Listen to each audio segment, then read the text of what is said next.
Hello, toy fans, and welcome back to day 6 of my 13 days of Halloween. That's right, toy fans, we're back with day 6 of my 13 days of Halloween, and today we are looking at the Hobgoblin Build-A-Figure, part of the Spider-Man Marvel Legends series that came out way back in February of 2015. Now, I have been sitting on this Build-A-Figure for quite some time. Initially, I was going to review him earlier in the year, but more stuff came out, and he kept getting pushed back, and finally I decided, you know what, I'm just gonna save him for Halloween. I've already looked at one Hobgoblin this Halloween, so why not take a look at another one? And this is a Build-A-Figure I've actually been pretty excited to put together, despite kind of sitting on him for a while. Before we assemble Hobgoblin, let's go ahead and remind you who came with what in this wave.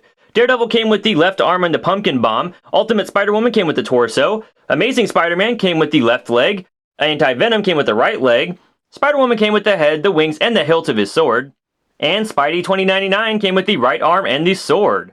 Overall, this is a fantastic wave of Marvel Legends figures and was honestly my favorite wave of Legends that came out this year, up until we got the Rhino wave announced. If you missed any of my reviews of these figures, definitely check out the links to those figures below this video. But let's go ahead and get Hobgoblin put together. To get things started, go ahead and grab the wing pack for this Hobgoblin figure, and notice that there is a tab on the middle of this accessory. This will plug into the back of the torso for Hobgoblin. Then go ahead and get the arms plugged in. Now on my figure, I had a lot of trouble getting the right arm plugged into this figure. You may experience that as well, but just keep shoving until it finally clicks into place. After the arms have been attached, go ahead and plug in the legs. I started with the left leg first and then moved on to the right leg. And once the legs are secure, go ahead and plug on the head. Now you'll have to press pretty hard to get the ball joint of the neck to plug into the actual headpiece, mostly due to the shoulder straps for the wing pack and the actual hood for the head sculpt getting in the way. And once all of those pieces are plugged into place, go ahead and grab the flame sword and the pumpkin bomb that this guy came with, and pose him to your liking. Or at least pose him in a position that's good enough. We'll get to articulation in a little bit. For those of you who are uninitiated, this is the Phil Urich version of Hobgoblin. Phil Urich first appeared in Web of Spider-Man number 125 from 1995, where he was created by writer Terry Kavanagh and artist Stephen Butler. When he debuted, Urich was actually revealed to be the secret identity of the then heroic Green Goblin who was running around during the 90s Clone Saga. Before long, though, Urich would give up the Goblin mantle and go to work with his uncle Ben Urich at the Frontline offices, when he would eventually stumble upon some new Goblin tech while researching a story. Upon discovering this Goblin cache, Urich found himself locked in battle with the latest version of Hobgoblin at that time, Daniel Kingsley, twin of the original Hobgoblin, Roderick Kingsley, and it was during this tense encounter that Urich actually killed Kingsley and took the mantle of Hobgoblin for his own. This time, though, his turn as the Goblin was much more sinister. Urich officially debuted as the new Hobgoblin in Amazing Spider-Man number 649, written by Dan Slott and drawn by Humberto Ramos, and it's that artistic interpretation of Hobby that this particular Build-A-Figure is actually based upon. Ramos's art style is very sort of eccentric and it has a lot of character to it. We can see that in the face sculpt of this figure, which I think perfectly nails the way that Ramos drew the Hobgoblin. Coming down the torso of the figure, you can see a lot of sort of lines sculpted into this figure. There's also a lot of sculpted detail with the belts and the buckles going around this figure and the chainmail around the waist. You see here on the shoulders, they are larger at the top and very much get skinnier towards the wrist. The legs are almost kind of stocky with shorter feet, but then we have the very geometric lines of the straps on the boots with the perfect sort of circle buckles on the legs. Flipping the figure around, you can see there's an excellent sort of sculpt here for the wings on the back, and I also like the way that the support structure for these wings have been sculpted. And one of the best aspects of this figure is definitely the sword. Overall, on appearance, I'm actually very happy with the way that this figure came out.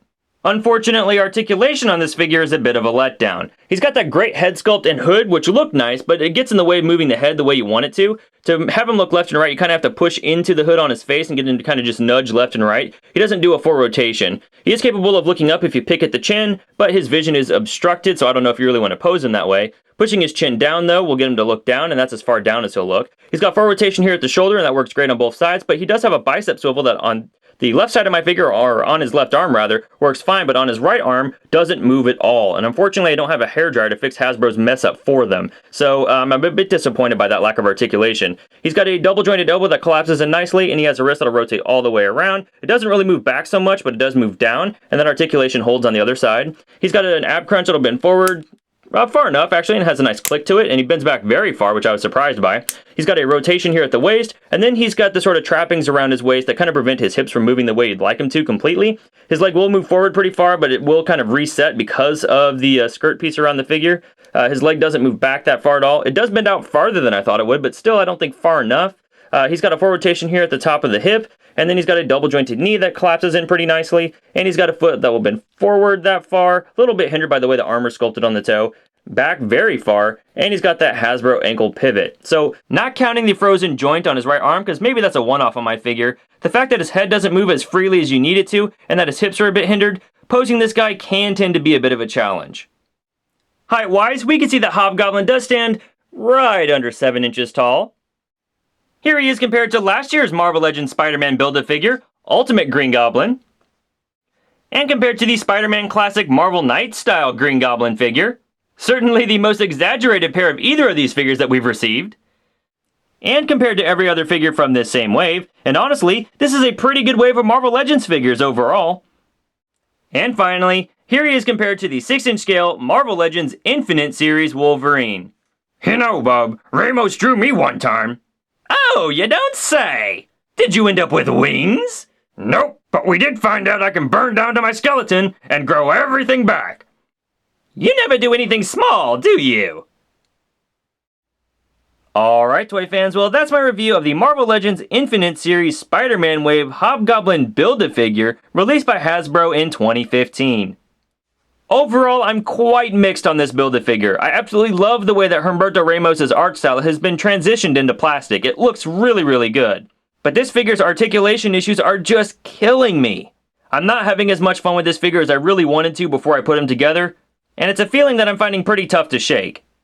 Now I know that this art style is not for everyone, and that's going to make this figure pretty divisive. And given the articulation complaints that I've got, you probably want to go ahead and pick up this entire wave of figures on sale if you're just looking to finish the Hobgoblin. Overall though, this was a pretty stellar wave of Legends figures that we received in 2015, so if you have to pay full price for these figures, I wouldn't feel too bad about it. Well, thanks for watching day 6 of my 13 days of Halloween, guys. I hope you enjoyed the review. Let me know in the comments below what your favorite Spider-Man Goblin-themed villain has been. We've had Menace, we've had Green Goblin, we've had Hobgoblin, the Goblin King. There's so many to choose from. If you guys like what you saw here, please feel free to rate, share, and subscribe. Also be sure to hit me up on Twitter and Instagram at D21Beast. Thanks for watching, and I'll see you here tomorrow with another spooktacular review. Mwahahaha!